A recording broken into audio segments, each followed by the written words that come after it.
Como ven, vamos avanzando en este evangelio que se está poniendo cada vez más interesante. Hoy vamos a ver el versículo 1 al versículo 20. Así que estamos en Lucas capítulo 3, versículo 1 al versículo 20. Al igual que la última vez que vimos Lucas, no nos vamos a meter en tantas situaciones para buscarle un título.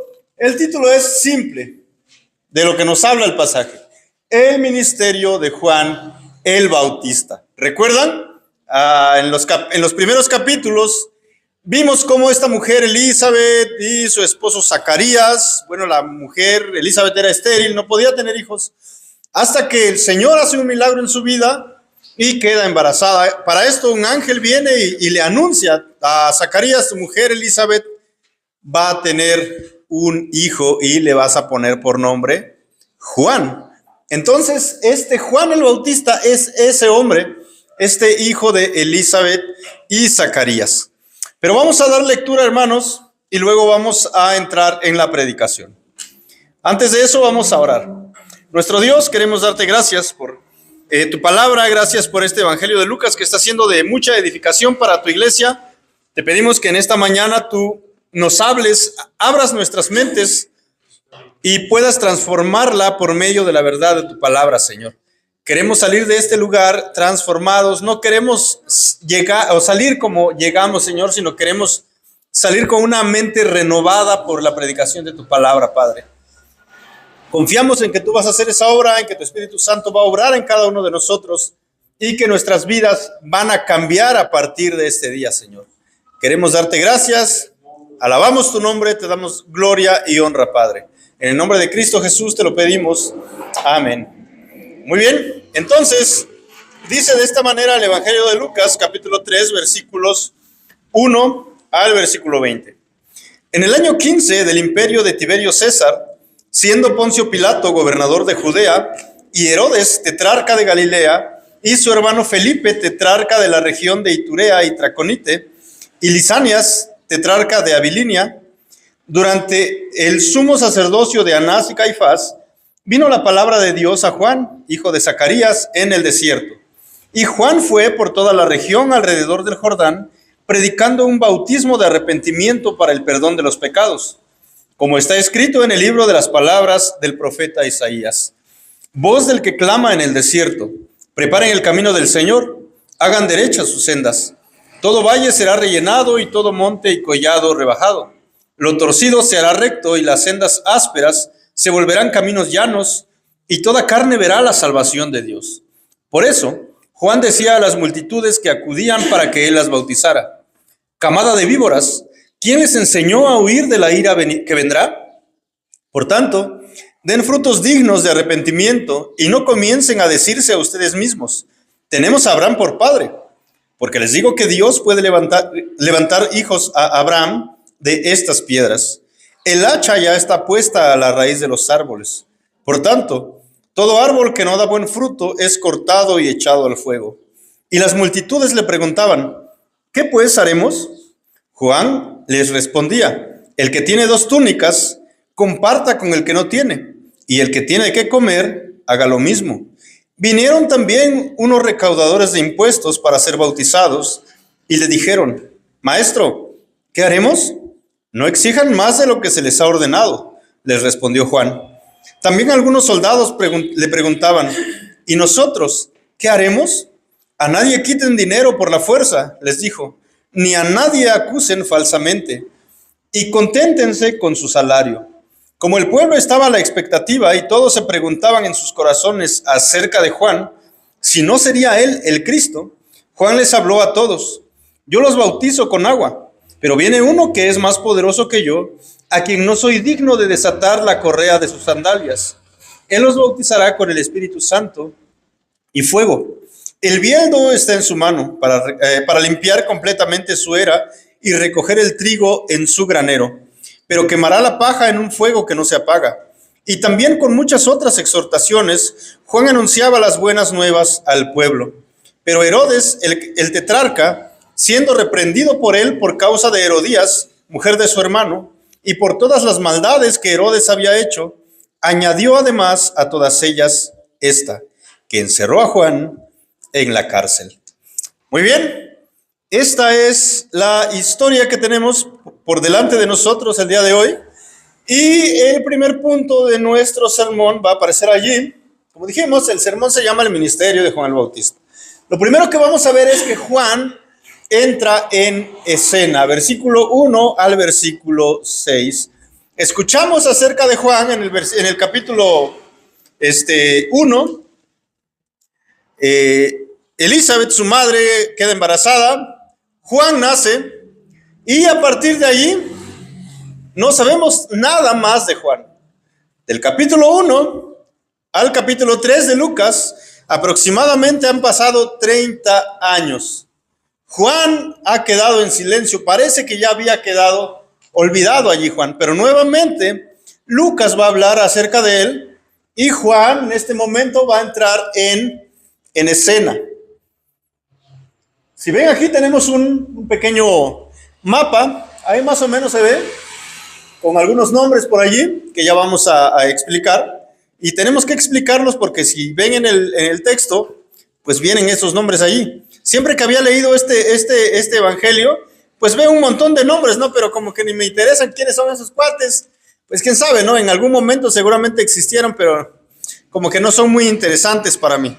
Pero Lucas los pone ¿para qué? Para mostrarnos el panorama político que había en el mundo en ese momento y especialmente en el Imperio Romano. Una vez más, estos hombres verdaderamente existieron, son personas que si tú buscas en la historia vas a ver que sí están sus registros no solamente en la Biblia, sino que en otros escritos, por ejemplo en los libros de un historiador que se llamaba Flavio Josefo, que no era cristiano, era un historiador simplemente, pero que los tiene registrados como personas que verdaderamente existieron en estos tiempos de Juan el Bautista y en los tiempos de Jesús. Entonces, ¿cuál era el panorama político que se vivía en el momento, en el Imperio Romano, en el momento en el que Juan entra en escena? Versículos 1 al 6 nos va a dar varios datos. En el año 15, dice allí, del imperio de Tiberio César. Ahora, tenemos a Tiberio César ahora. ¿Recuerdan quiénes eran llamados César en ese tiempo? Al emperador. Cuando fue el anuncio del nacimiento de Jesús, de Juan el Bautista, ¿quién era el emperador? ¿Alguien recuerda? ¿Cómo se llamaba? No. Se llamaba César Augusto, el primer emperador romano de la historia, ¿verdad? Ahora este nuevo César no es el mismo, no es Augusto, ahora es Tiberio. ¿Quién era este cuate Tiberio? En primer lugar, su nombre está medio extraño, ¿no? Tiberio. Tiberio César fue el segundo emperador de Roma después de César Augusto. Bueno, ¿qué relación tenía este Tiberio César con César Augusto? Ya el tiempo ha pasado, los gobernantes han cambiado, estamos en el mismo lugar, pero los gobernantes ahora son otros. Empezando por el emperador Tiberio César, dice Lucas que ya estamos en el reinado o en el año número 15 de su reinado. ¿Quién era este Tiberio César? Bueno, era hijastro de César Augusto. Años antes de que César Augusto llegara a ser emperador, se divorció de su esposa y tomó por mujer a la mamá de Tiberio César. Entonces era un hijastro de él, pero aparte de eso, Tiberio César se casó, pero César Augusto hizo que se divorciara y lo casó con su hija. Entonces era su hijastro y su yerno a la vez. Entonces ya vamos entendiendo más o menos quién era este Tiberio César. Tiene una historia detrás de él. No solamente es un nombre, sino hay una historia real de vida detrás de él. El año 15 de su reinado puede ubicarse, dice aquí, más o menos en el año 26 o 29 después de Cristo. ya que César Augusto le cedió el poder años antes de su muerte. Entonces César Augusto era emperador, pero por alguna razón, quizás por la edad, tuvo que dejar el reinado, tuvo que dejar de ser emperador y le dio el poder a su hijastro y yerno. Entonces, ya sabemos quién es Tiberio César, que gobernaba toda esta parte y mucha más, todo lo que era el imperio romano. Y nos vamos a encontrar con otros nombres más. Luego dice, en el año 15 del imperio de Tiberio César, siendo Poncio Pilato gobernador de Judea. Ahora Poncio Pilato entra en escena. ¿Han escuchado ese nombre? Lo vemos al final de la vida de Jesús, lavándose las manos, ¿verdad? Como diciendo, hagan lo que hagan, yo no soy culpable. Este Poncio Pilato, bueno, como pueden ver, toda esta es donde se ubicaba el pueblo de los judíos, el pueblo de Israel, o la nación de Israel. Esta nación fue dividida en 4 partes. Una parte por aquí, otra por aquí, otra por aquí y otra más abajo, donde ahí está el lugar donde dice Pilato. Es esa región la que él, déjenme sacar mi apuntador a ver si me funciona. Ahí está. Aquí está Pilato. Él gobernaba toda esta parte. Era la región en que gobernaba Pilato. Esto es lo que es conocida como la región de Judea. Entonces, ¿quién era Pilato? Bueno, Pilato era un procurador o un administrador enviado por el gobierno de Roma a gobernar esta parte de toda esta región. Entonces Pilato gobierna todo esto, lo que es Judea y también lo que es la región que se llama Idumea. Era un procurador o un administrador. ¿Y cuál era el trabajo de Pilato? Bueno, él se encargaba de administrar la región y de la recaudación de impuestos. Tengo una información aquí que dice que Poncio Pilato fue administrador o procurador de esta región entre el año 26 después de Cristo y el año 36 después de Cristo. Más o menos duró su administración 10 años. Bueno, ese es Poncio Pilato, gobernaba, como ya dijimos, esta parte. Luego tenemos más nombres. Herodes dice que era un tetrarca. ¿Quién Herodes? ¿Recuerdan algún Herodes en esta historia? El llamado Herodes el Grande, ¿verdad? Cuando vino, Jesús nació, vinieron los hombres sabios buscando al rey que había nacido. Entonces Herodes el Grande quería matar y mandó a matar a todos los niños menores de 2 años. ¿Por qué? Porque tenía miedo de que alguien le quitara su reinado. Entonces, este Herodes del que habla aquí no es el mismo Herodes el Grande, es Herodes Antipas. Ese era su nombre y es uno de los hijos de Herodes el Grande. Entonces, este Herodes gobernaba en esta parte, en la región de Galilea. Dice que era el tetrarca. ¿Qué quiere decir? Bueno, como dijimos, esta zona estaba dividida en 4 partes. 1, 2, 3 y 4. Un tetrarca gobernaba 1/4 parte de toda la región. La palabra tetra quiere decir 4. Entonces, tenemos 4 personas, pues de alguna manera gobernando aquí. Entonces, este Herodes era Herodes Antipas, que era tetrarca, dice, de Galilea. Y dice el texto, y su hermano Felipe, que gobernaba en esta parte. Dice ahí en el texto que él gobernaba, era tetrarca de la región de Iturea y Traconite, que es esta. Y luego tenemos a Lisanias, que era tetrarca de Abilinia, y es aquí arriba. De estos hombres, tanto Felipe, Herodes, Pilato, si tú vas a tu celular, a tu computadora y pones sus nombres, vas a encontrar información extra bíblica acerca de ellos. Puedes investigar un poco acerca de sus vidas, acerca de su historia, pero de este Lisanias no hay mucha información. Pero de los otros tres sí tenemos información.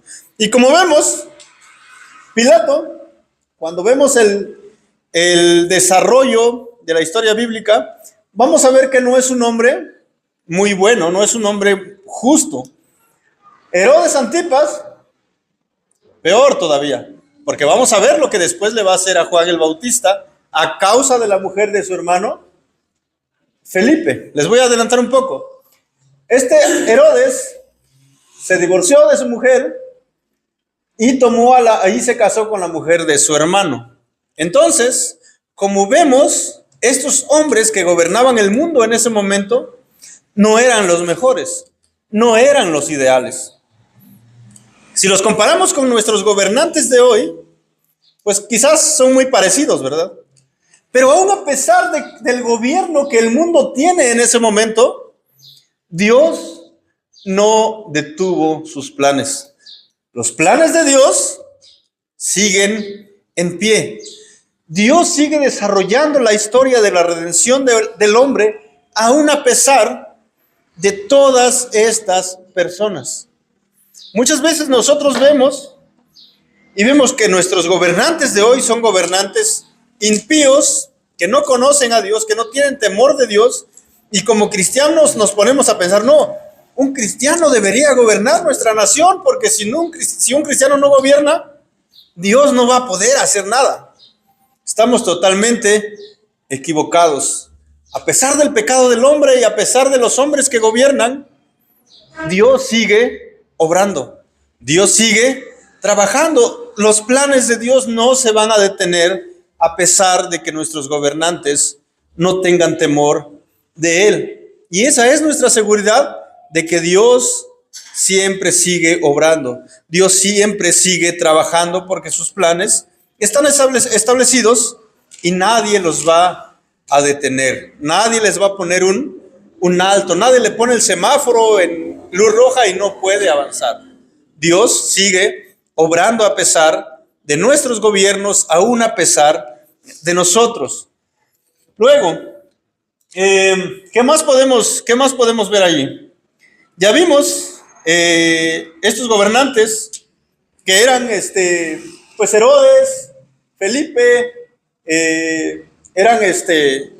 pues tenían relación con el pueblo judío.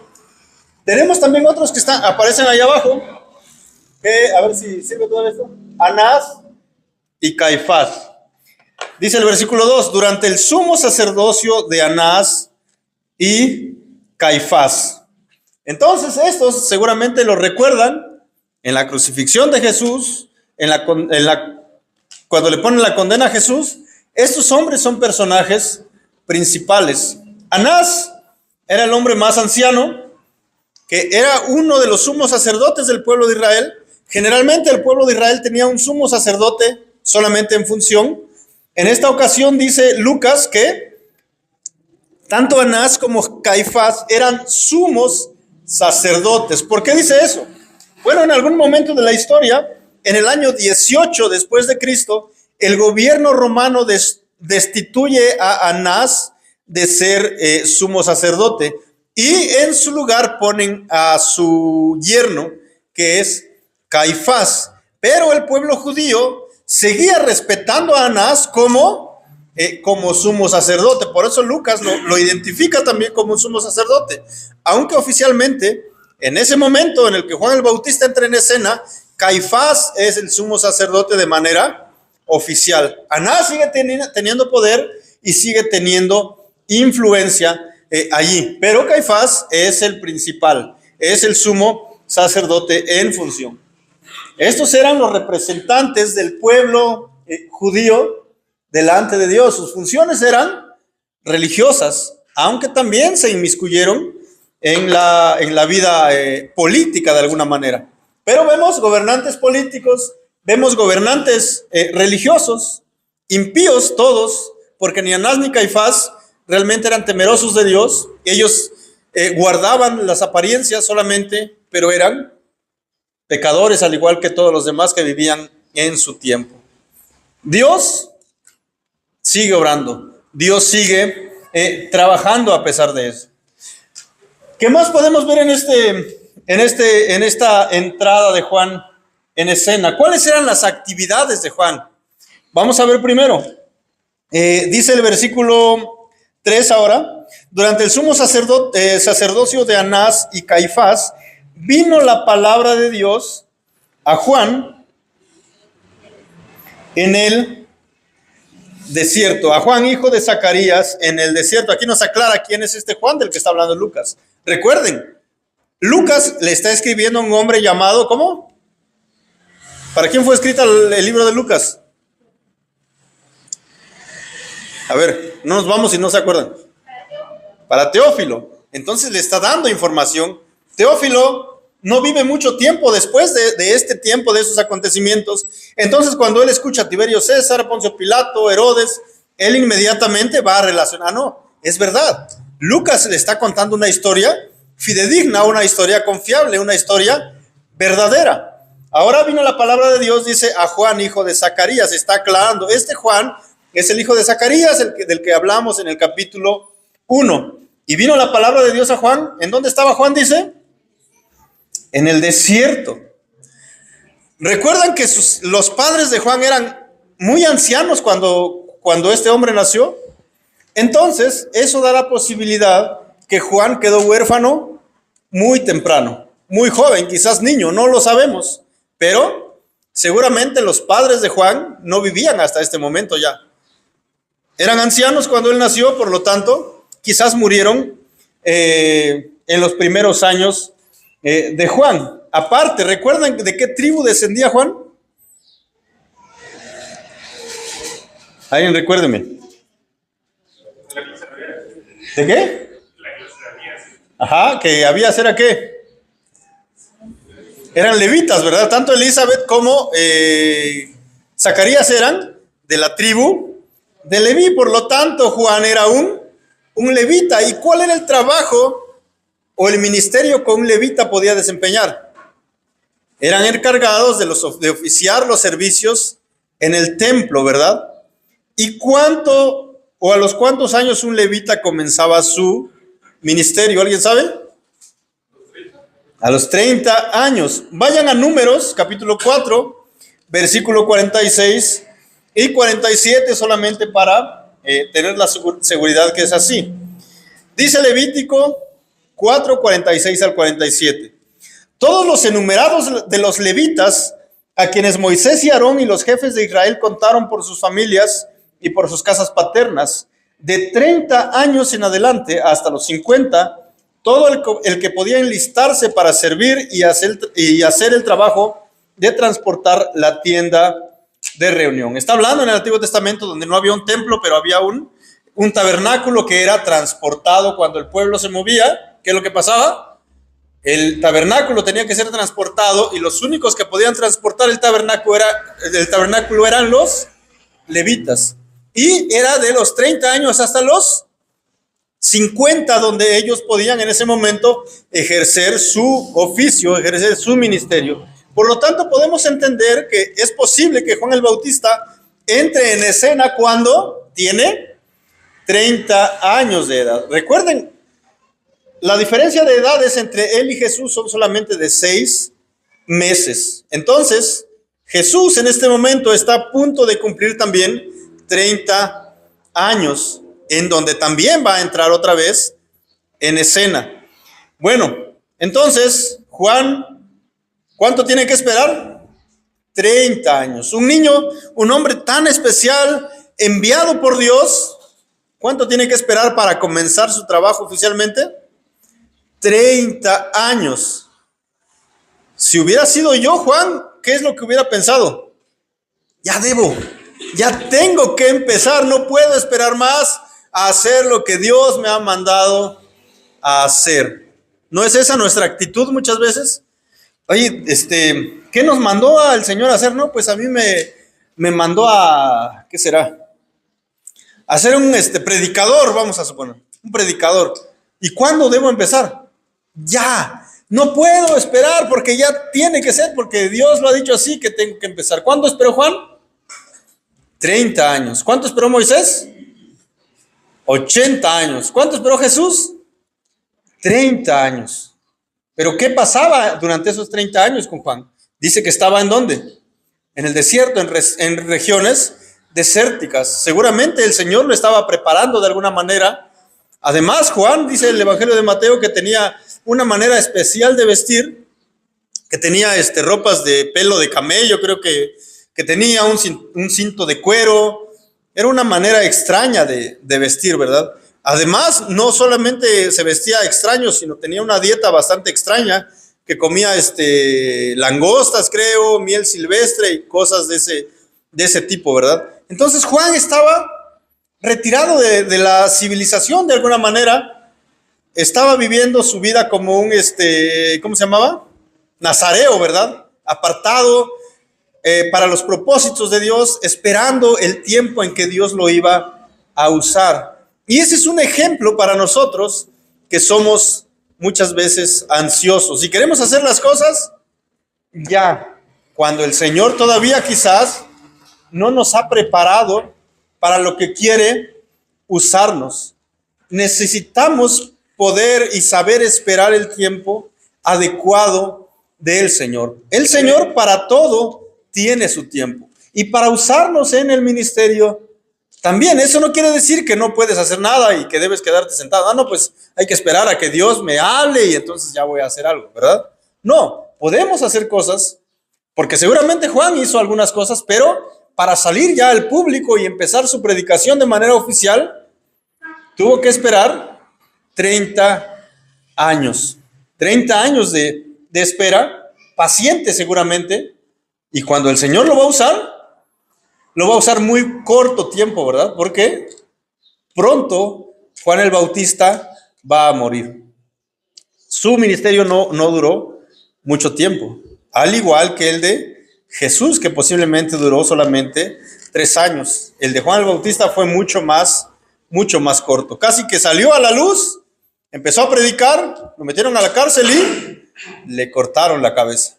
Así fue la historia de Juan el Bautista. Pero en ese corto tiempo, Dios cumplió el propósito que tenía con Juan y por medio de Juan. De la misma manera va a pasar con nosotros. No es que a nosotros nos va a cortar la cabeza, pero el Señor nos va a usar cuando Él quiera y hasta donde Él quiera.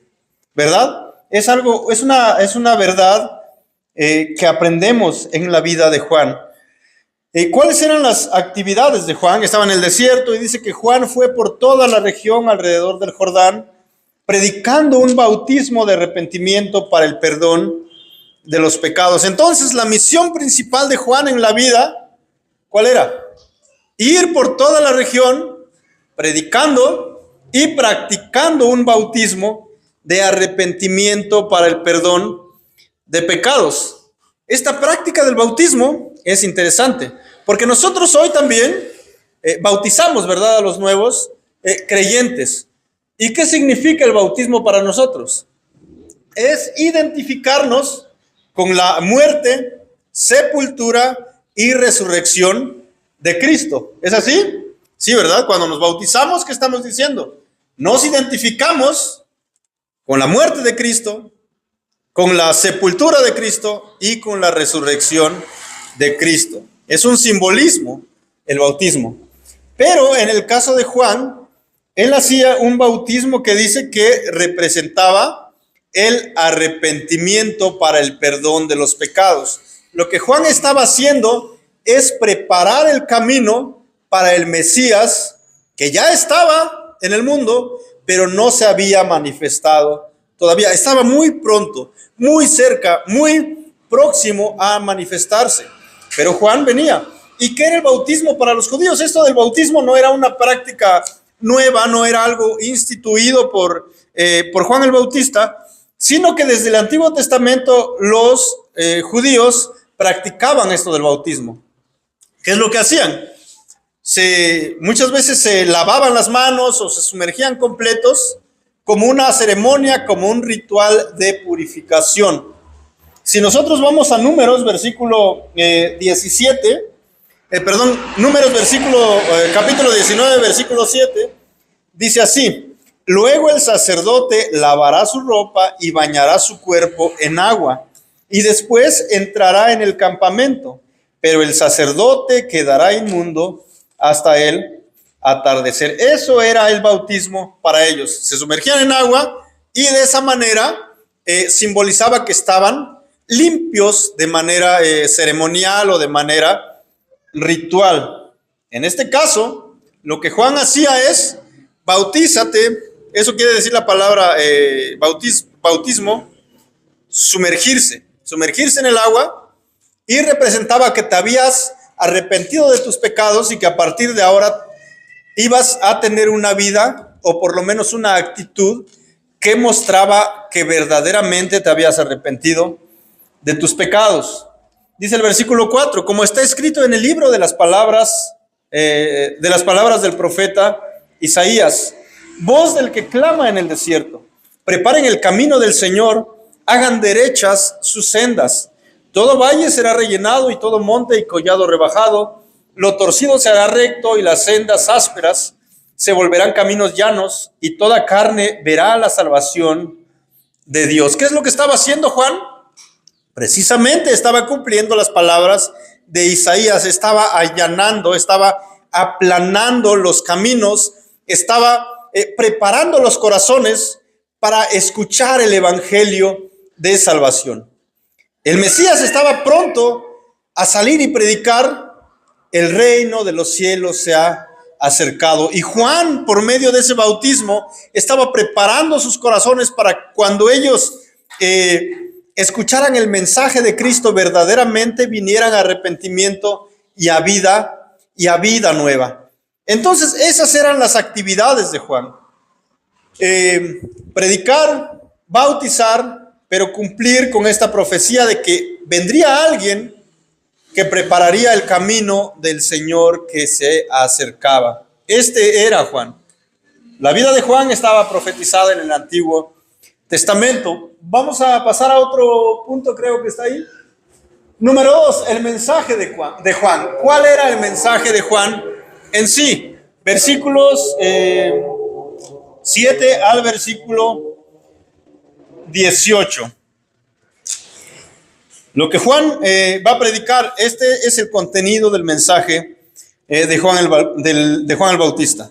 Versículo 7. Por eso Juan decía a las multitudes que acudían para que él las bautizara. Un mensaje bien amable, ¿verdad? Bienvenidos. Casi que le cantaba esa canción. No sé si aquí hay esa canción, pero en las iglesias en el Ecuador, cuando alguien llega, dice: bienvenidos, bienvenidos. ¿No han escuchado esa canción? Tenemos que aprenderla, está muy, muy bien. Pero el mensaje de Juan no era como que llegaba la gente y decía: bienvenidos. No, ¿cuál era el mensaje? Camada de víboras, nido de víboras. No era algo agradable, ¿verdad? No le decía: bienvenidos, qué bueno que te veo hoy, no faltes al siguiente domingo. No, decía: camada de víboras, puño de víboras, nido de víboras. Ok, qué duro era Juan, ¿verdad? Imagínense que algún hermano Beto el próximo domingo va a dirigir: bienvenidos, camada de víboras. Casi estoy seguro que dice: solito el pobre hermano va a quedar aquí enfrente. Todos se van vamos a buscar otra iglesia donde sí nos vengan y nos abracen. Juan no era de ese de abrazos, sino balazos. Juan era balazos y más balazos a la mente y a los corazones de la gente que se acercaba. Camada de víboras. ¿Quién les enseñó a huir de la ira que vendrá? Híjole, qué fuerte mensaje. Viene el juicio de Dios, es lo que estaba diciendo Juan. Viene el juicio. Versículo 8. Por tanto, den frutos dignos de arrepentimiento. ¿Cuál era el mensaje de Juan? Ustedes son una camada de víboras, son de lo peor que existe en el mundo. ¿Has visto una víbora alguna vez? ¿Es agradable ver algo de eso? No, ¿verdad? Se siente hasta frío, no sé, algo extraño se siente, porque es una criatura que causa como repulsión o algo así, ¿verdad? Temor. Si te dicen: oye, tengo un regalo para ti, es una víbora. Gracias, dáselo a otro, ¿no? No lo quiero. Es algo repulsivo, algo que te da miedo, algo que nunca en tu vida quisieras ver. Y les dice, ¿quién les ha enseñado a huir de la ira que vendrá? Den frutos dignos de arrepentimiento. Viene ira, les dice Juan, viene el juicio de Dios, por tanto ustedes necesitan dar frutos dignos de arrepentimiento. Y luego les dice, les va a tocar uno de sus más grandes, ¿cómo se dice? Razones de orgullo. Y les dice, no comiencen a decirse a ustedes mismos, tenemos a Abraham por padre. Hay varios puntos en los cuales los judíos se enorgullecían. Somos poseedores de la ley de Dios que dio por medio de Moisés, y otra es, somos hijos de Abraham. Somos casi intocables. Pero ¿qué es lo que dice Juan? Ser hijos de Abraham no les asegura nada. No crean que por ser hijos de Abraham son salvos y la ira no va a venir sobre ustedes. No lo piensen así. ¿Cuántos tienen padres cristianos aquí? Híjole, Mari va a decir, no, pues, ¿quién eres tú? ¿No ves a mi familia que está ahí? ¿Qué le diría Juan? No te funciona. No te sirve. Eso no te da salvación. Ser hijo de Abraham, ser descendiente de Abraham, no les daba seguridad a los judíos. No les daba salvación a los judíos. Y les dice, no comiencen a decir eso porque no funciona. Dice luego Juan, el hacha ya está puesta a la raíz de los árboles. ¿Qué quiere decir eso? El árbol va a ser cortado. El árbol va a ser cortado. Por tanto, todo árbol que no da buen fruto es cortado. ¿Y qué? Y echado al fuego. El juicio de Dios viene sobre ustedes. Y no tarda, el hacha ya está puesta debajo del árbol. Está lista para ser usada. Los árboles están a punto de caer y todo árbol que no dé buen fruto, lo van a cortar y van a ser echado al fuego. Y el versículo 10 es interesante porque dice, y las multitudes le preguntaban, ¿qué pues haremos? Juan le respondía, el que tiene 2 túnicas, comparta con el que no tiene, y el que tiene que comer, haga lo mismo. Primero vemos un grupo de personas. ¿Cuáles son? Las multitudes, mucha gente. ¿Qué haremos? ¿Cuáles son esos frutos dignos de arrepentimiento que debemos mostrar? Bueno, si tienes 2 túnicas, si tienes 2 vestidos, ¿qué es lo que debes hacer? Comparte una con aquel que no tiene. ¿Qué más debes hacer? Si tienes que comer y hay alguien que no tiene, ¿qué es lo que vas a hacer?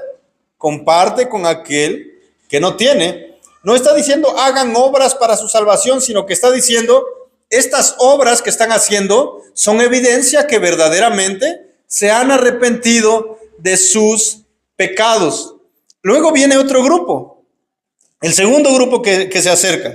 Quizás estas multitudes reúnen a todos, ¿verdad? Pero aquí Lucas va a especificar un poco más en el versículo 12. Vinieron también unos recaudadores de impuestos para ser bautizados.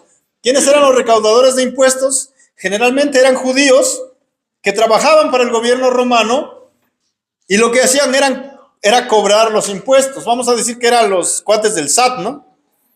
Estaban listos para cobrar los impuestos. Tenías un negocio o no lo tenías, ellos venían y te cobraban cierta cantidad que tenías que pagar. Pero a ellos les era autorizado no solamente cobrar los impuestos que el gobierno imponía, sino aumentar la cantidad para cubrir sus propios gastos, sus viáticos, ¿verdad? Pero eso no tenía límite. Entonces, muchos de estos recaudadores de impuestos se enriquecían a causa de cobrar lo que ellos querían. Vamos a suponer que venía Eliezer, que era un judío, y le tocaba pagar 1,000 pesos al mes. Pero el recaudador de impuestos decía, bueno, esos 1,000 pesos están bien, pero yo necesito más para mis viajes y para todo, entonces vamos a cobrarle 2,000, el doble. Y él no podía reclamar. ¿Por qué? Porque este recaudador era respaldado por el gobierno romano. ¿Recuerdan a un recaudador de impuestos muy famoso en la Biblia? Mateo era un recaudador de impuestos. Zaqueo era otro recaudador de impuestos muy rico, según dice la Biblia. ¿De dónde sacó su riqueza? Pues de todo lo que le cobraba de más a los judíos. Entonces eran hombres de muy dudosa reputación, de muy mala reputación más bien. Pero esos hombres, al escuchar el mensaje de Juan, camada de víboras, arrepiéntanse, el juicio viene, escuchan el mensaje y se acercan, quieren ser bautizados. Y la pregunta es, ¿qué vamos a hacer? Le dijeron, maestro, ¿qué haremos? Y entonces Juan les dice, no exijan más de lo que se les ha ordenado, le respondió Juan. ¿Cuál era un fruto de arrepentimiento que esos hombres deberían tener? Ya no cobren. Si el gobierno romano te dice que cobres 1,000, ¿cuánto debes cobrar? 1,000. Eso es lo que la ley te dice, eso es lo que debes cobrar. No cobres de más para enriquecerte. Ese era un fruto digno de arrepentimiento para ellos. Luego el versículo 14. También algunos soldados le preguntaban, ¿y nosotros qué haremos? Y entonces Juan aquí les menciona el pecado que ellos cometen. A nadie quiten dinero por la fuerza, les dijo, ni a nadie acusen falsamente. ¿Cuál era el pecado de los soldados? Venían y te veían parado en la esquina y te inventaban un delito. ¿Para qué? Para poder extorsionarte. Ese era su manera de negocio. No, pues el hermano Beto estaba, le sembraron por ahí unas bolsitas de droga. No, pero es que yo no las traía. Ah, bueno, si no quieres ir a la cárcel, pues danos algo, ¿no? Danos algo y te dejamos en paz. Era su manera de extorsionar a la gente. Y Juan les dice, ¿hacen eso? Sí lo hacen. Entonces dejen de hacerlo. Trabajen de manera legal. Confórmense con el sueldo que se les paga. Y dice el versículo, el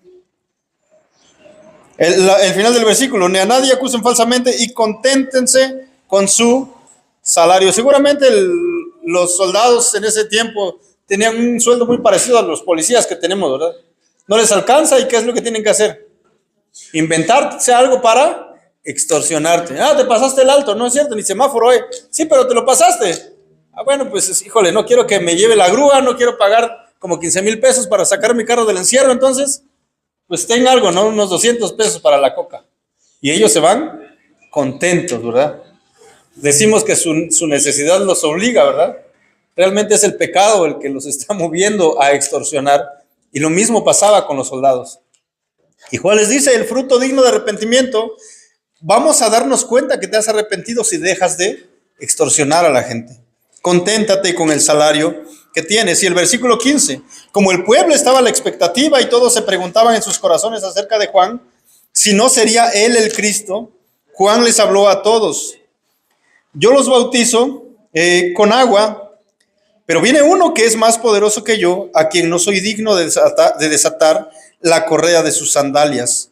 Él los bautizará con Espíritu Santo y fuego. Entonces todos veían en Juan alguien sabio, alguien que estaba haciendo y predicando un mensaje acerca de Dios.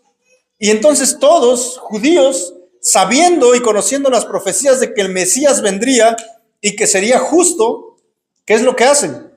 Se empiezan a preguntar, ¿no, este Juan no será el Cristo que ha sido prometido?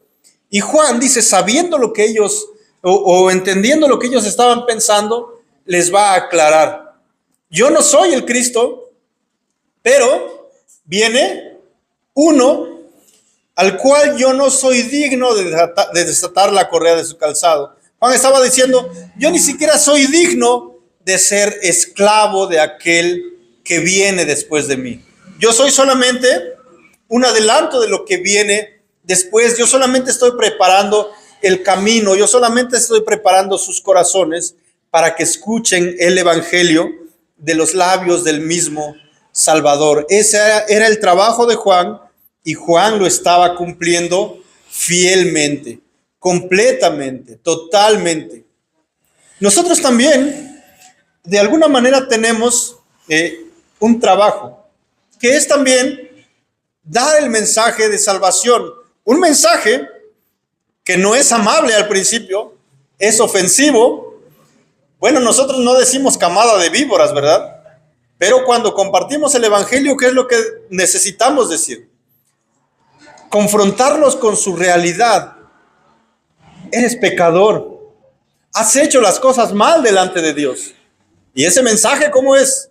Es ofensivo y rechazado por los corazones que no conocen al Señor. ¿Y cuál es nuestro trabajo? Seguir predicando el mismo mensaje. Es un mensaje, el evangelio es un mensaje ofensivo. Eres pecador, has robado, has mentido, has engañado, has hecho muchas cosas malas delante de Dios. ¿Y cómo responde la gente? Generalmente responde, quizás no te responde, pero piensan, ¿y tú eres perfecto o qué onda? ¿O por qué me vienes a decir estas cosas a mí? ¿Tú nunca lo has hecho? Por supuesto que sí. Pero nuestro trabajo es seguir cumpliendo nuestra misión, seguir cumpliendo nuestro trabajo. El juicio viene, pero no solamente que el juicio viene, sino que el Salvador viene, es lo que Juan está anunciando. Viene alguien del cual yo no soy digno de ser su esclavo. Yo los bautizo en agua, pero Él los va a bautizar en Espíritu Santo y fuego. Viene el Salvador, pero con el Salvador también, en algún momento viene el juicio. Cuando el Salvador venga, necesitan arrepentirse, creer en Él, y todo aquel que no cree, ¿qué le espera? El juicio de Dios. Y número 3, rapidito, la consecuencia de su mensaje. Juan tuvo que enfrentar la consecuencia del evangelio que predicaba. Versículo 19 y versículo 20 del capítulo 3. Dice así.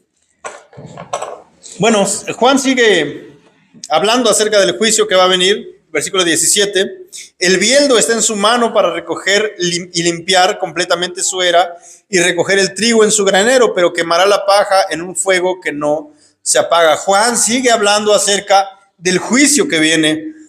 Y dice, y versículo 18, y también con muchas otras exhortaciones Juan anunciaba las buenas nuevas al pueblo. Pero Herodes, el tetrarca, Herodes Antipas, del cual ya hablamos en el principio, siendo reprendido por él por causa de Herodías, mujer de su hermano, y por todas las maldades que Herodes había hecho, añadió además a todas ellas esta, que encerró a Juan en la cárcel. Entonces este Herodes, dijimos que había se divorció, tomó a la mujer de su hermano Felipe y se casó con ella. Eso lo pueden ver en Mateo capítulo 3, me parece. Entonces Juan viene y le dice a Herodes, esto que estás haciendo no está mal, estás viviendo con la mujer de tu hermano, necesitas arrepentirte, dejar ese pecado. Y Herodes se enojó con él y lo puso en la cárcel. Ya, Juan, cállate, ya me cansé de que estés hablando acerca de mis pecados, ya te encierro ahí en la cárcel para que no escucharte más. Pero de alguna manera Herodes, dice Mateo, me parece, que respetaba a Juan, porque entendía que este mensaje que él traía venía de parte de Dios. Aunque puso a Juan en la cárcel, se sentía temeroso de lo que pudiera pasarle a Juan. Entonces, te voy a guardar un rato, mientras te calmas, mientras te callas y no me sigues señalando mis pecados. ¿Te identificas con Herodes en algunas veces? Sí, ¿verdad? A veces he sido Herodes. Cuando alguien me dice, oye hermano, parece que no estás caminando bien, no me parece que estás teniendo la mejor actitud, la mejor vida, ¿y qué pasa? Híjole, ojalá que pudiera mandarte a la cárcel, ¿no? Para que te callaras un rato y no me siguieras molestando con lo mismo todo el tiempo. Pero Juan no se callaba.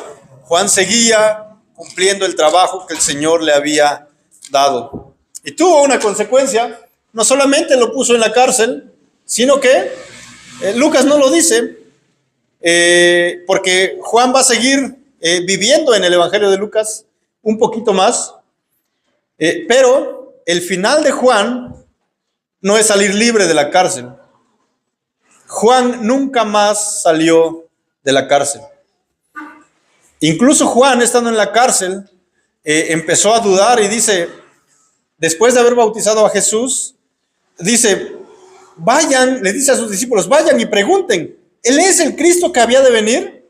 Y entonces el Señor Jesucristo le responde, manda con la respuesta, no, a ver, Juan, tranquilo.